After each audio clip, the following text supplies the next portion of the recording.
Réparation peinture voiture, méthode professionnelle, étape par étape. Aujourd'hui, on va voir comment réparer correctement une peinture de voiture abîmée. On commence avec du papier abrasif grain 600 accompagné d'un peu d'eau. On humidifie bien la surface, puis on ponce la zone où l'apprêt est visible. Le ponçage doit toujours se faire avec de l'eau en ajoutant régulièrement de l'eau pendant le travail. Sur la partie en plastique endommagée, l'objectif est d'obtenir une surface parfaitement lisse et uniforme. Il faut poncer plusieurs fois, sans se précipiter, jusqu'à un résultat propre. Une fois terminé, on nettoie la surface et on la sèche correctement. Ensuite, on vérifie avec la main. S'il y a des creux ou des défauts, on passe à l'étape du mastic.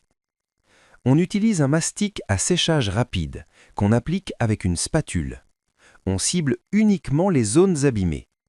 Très important, la couche doit être très fine. Si elle est trop épaisse, elle ne séchera pas correctement. On applique donc plusieurs couches fines en appuyant bien à chaque passage. On laisse sécher quelques minutes entre chaque couche, puis on répète l'opération.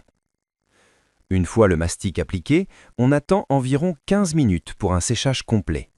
Ensuite, on ponce à nouveau avec du grain 600, toujours avec de l'eau. On commence par les bords, puis on avance vers le centre progressivement. Attention, on ne doit pas enlever tout le mastic, seulement lisser la surface. Si certaines zones ne doivent pas être peintes, il faut les protéger avec du ruban adhésif. Cela évite d'endommager la peinture d'origine. Après le ponçage, on nettoie soigneusement la surface, puis on la sèche avec un chiffon. On passe ensuite à l'étape du masquage. On protège les éléments autour, phare, calandre, plaques, pneus. Important, on ne colle pas directement sur la peinture. On suit les lignes et les joints de la carrosserie pour éviter les marques visibles après peinture. On commence maintenant la peinture. Avant utilisation, on secoue la bombe pendant 30 secondes.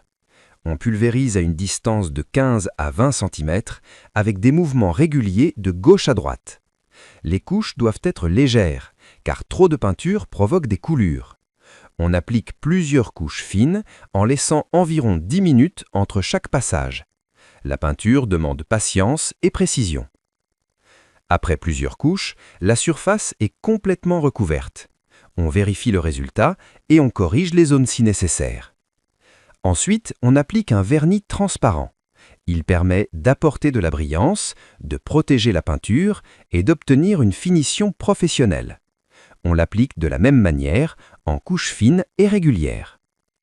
Après application, on laisse sécher environ 1 heure avant de retirer le ruban. Lors du retrait, on commence toujours par les bords pour éviter d'abîmer la peinture. Résultat final, une surface lisse, homogène et une réparation presque invisible. Avec de la patience et de la précision, on peut obtenir un résultat proche d'un travail professionnel.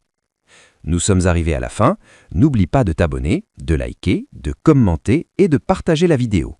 N'oublie pas non plus de l'enregistrer, tu pourrais en avoir besoin plus tard.